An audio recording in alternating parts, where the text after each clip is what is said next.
Hey guys, how about we throw some top waters, right? That's simple enough. It may not be as simple as we often play it out to be. So I came over to Fishing Tackle Unlimited to talk one of the absolute experts on this, and that's Cary Marcus. He's been, that's him laughing, but he is, Cary Marcus. Because when you say top water, it's like, well, what kind of top water? It used to be a lot simpler than it is right now. But let's look at this right here. I mean, this is just kind of tip of the iceberg. If you want to throw a top water, the options are endless. So I wanted to do this video. I mean, look at this stuff. There's some new stuff. We'll talk about that in just a minute. There's some real cool new stuff as well over here. But Cary, a lot of people say, well, I'm a big top water guy. I like to throw top water.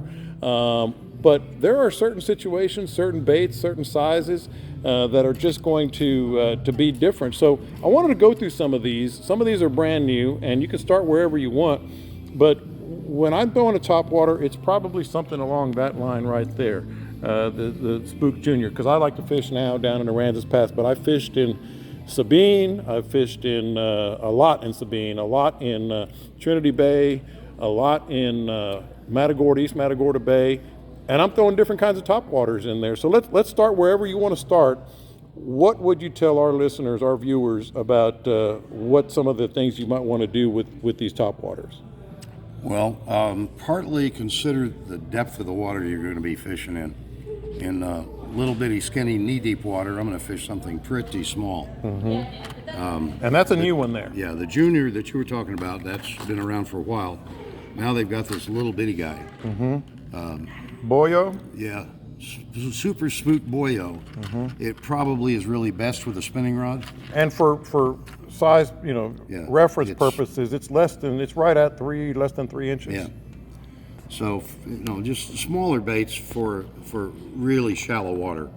And sometimes even an old school bait, like here's a popper type as opposed to the walk the dog type that almost all of our topwater baits are nowadays. Mm-hmm. But there's nothing wrong with these old school lures that a young guy with no gray hair has probably never thrown this.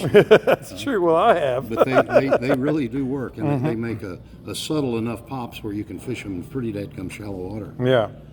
There's certain things that are on the newish side. Can you see the little propeller, single blade propeller? This is a little modern version of the Whopper Plopper. Yeah. That was popular a couple of years ago. Now this is a little bit better made, slightly. Chopo, and that's a big bait. It's a pretty big bait. I got some wind, I got some chop on the water.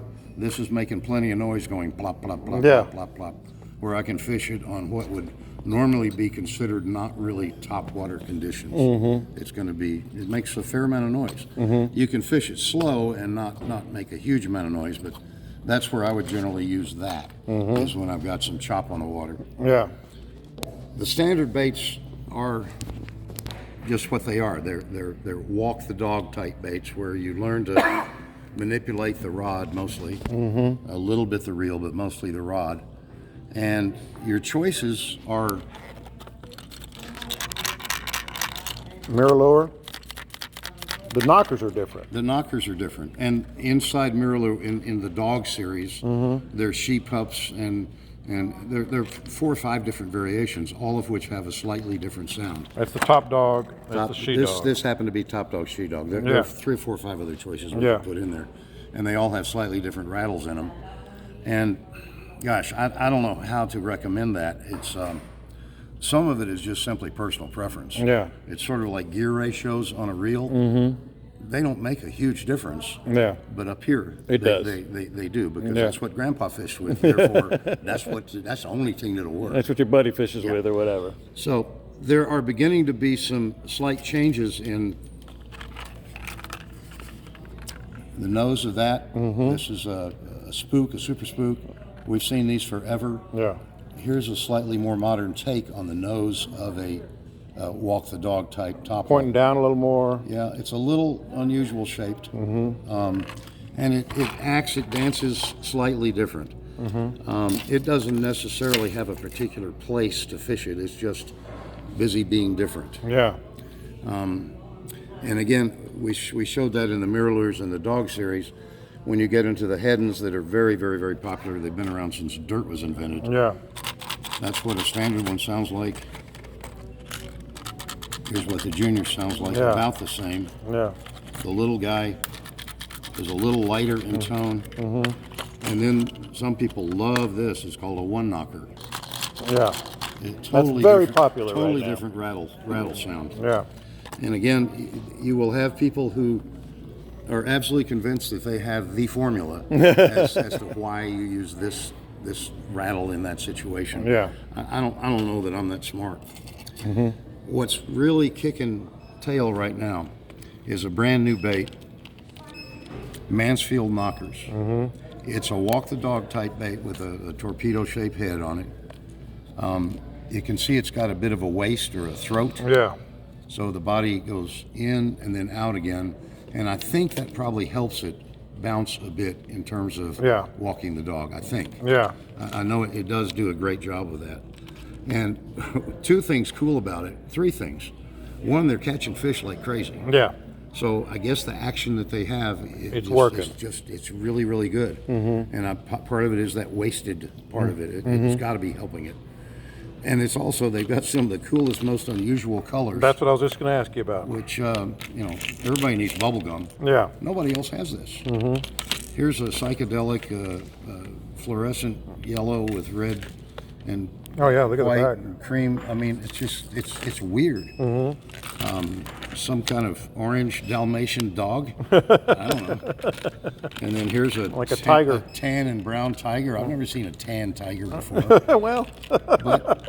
And they also, unusually and very thoughtfully on their part, they offer all of these colors with either single inline hooks or regular trebles. And they're fans of both. There are a lot of people that take these things and take the trebles off of any of their top dogs and whatever and put inline hooks on them. I do that myself.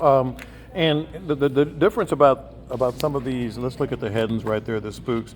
You talked about in different water depths. Also, what you're seeing on the water in terms of fish, correct?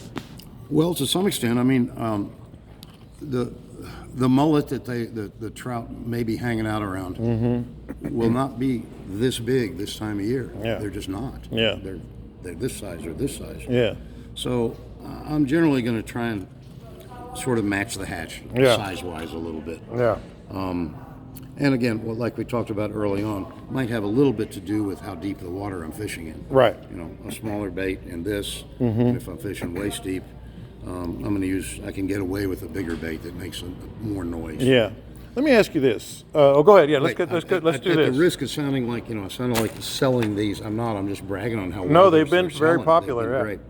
This is a brand new one from Mirrolure called the Duke Dog. And I don't know, it's kind of a stubby nosed. I don't know if you can see that well. Yeah. But it's very stubby nosed, but still a walk the dog type lure.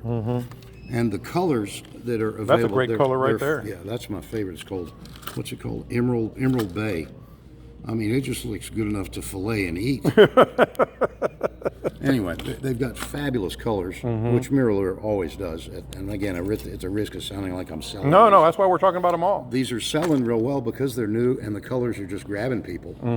And so whether one color is great or not, a lot of it has to do with how many people are using it. Yeah. Because it's so damn pretty. Yeah. And so everybody's buying it, so they're fishing it. And therefore, they're catching fish on it. Yeah. Sometimes that's the way it works. Sometimes you're throwing, and it really doesn't necessarily matter. It's just what you're throwing. Yeah. Let me ask you this, though, because it can be intimidating to people, and we have a lot of people that are listening to the podcast that want to get into and never really thrown topwater baits. And it's always like people, and you said it, and I say it all the time, walk the dog.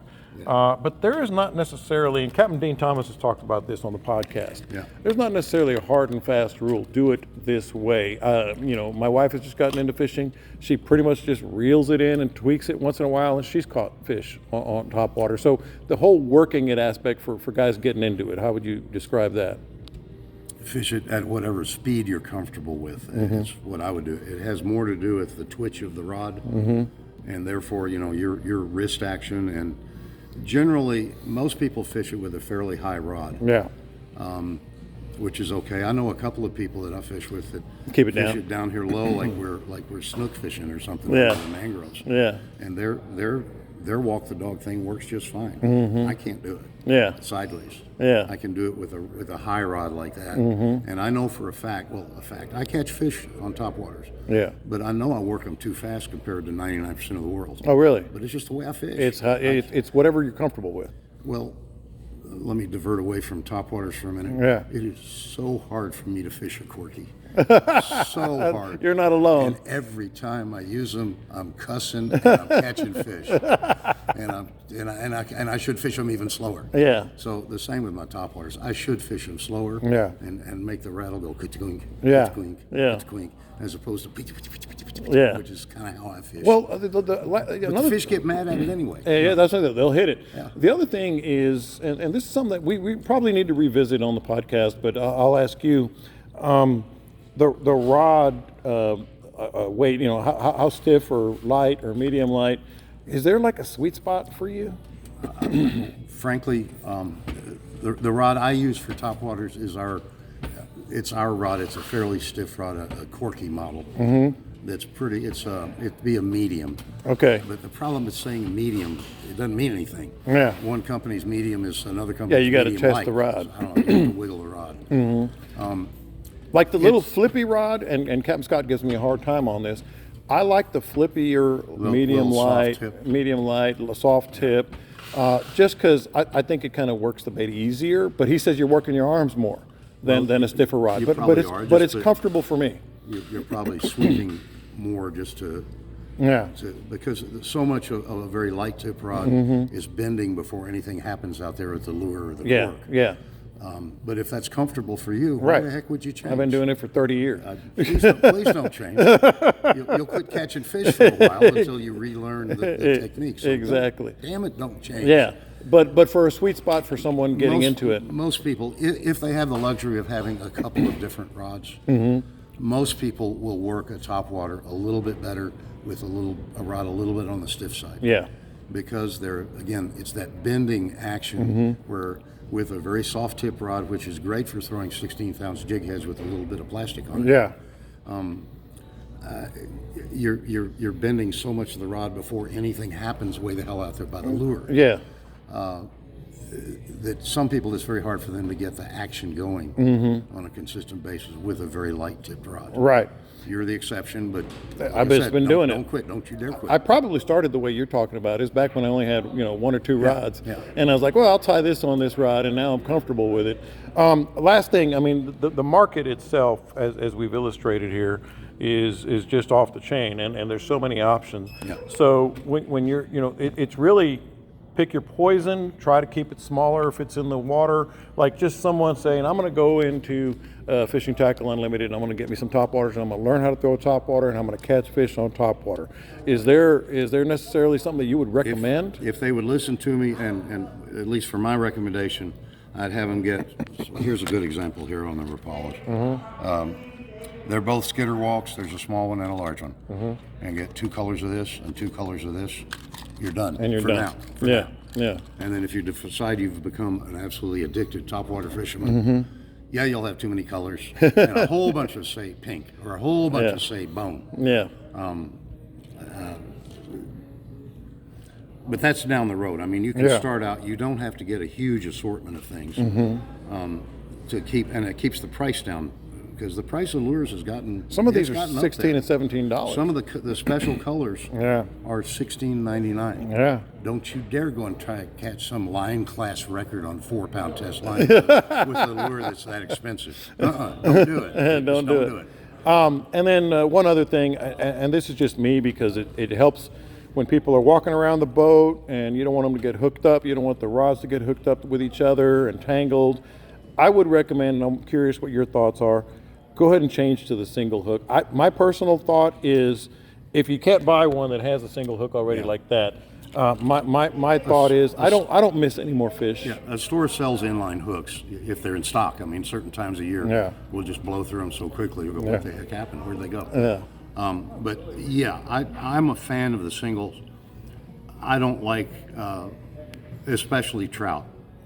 they flop around a lot. And You'll I don't cut 'em care up. how big or small they are. They flop like crazy. Yeah. And you've got, I'm not worried about their teeth. It's that extra set, or in some cases, Yes, two sets two of tribbles that are flopping around there and tangling up in a net. Yeah. And therefore hurting the fish and making it more difficult if you're going to let Release. the fish go. Yeah. You've mightily damaged that fish sometimes. Yeah. And that's not so. All right. I'm a fan. I like the single hooks. That is Cary Marcus, and this is the YouTube channel for Bite Me Podcast. You'll see some barbecue stuff on here as well every once in a while. But don't forget to subscribe to this channel. Don't forget to subscribe to the Bite Me Podcast as well.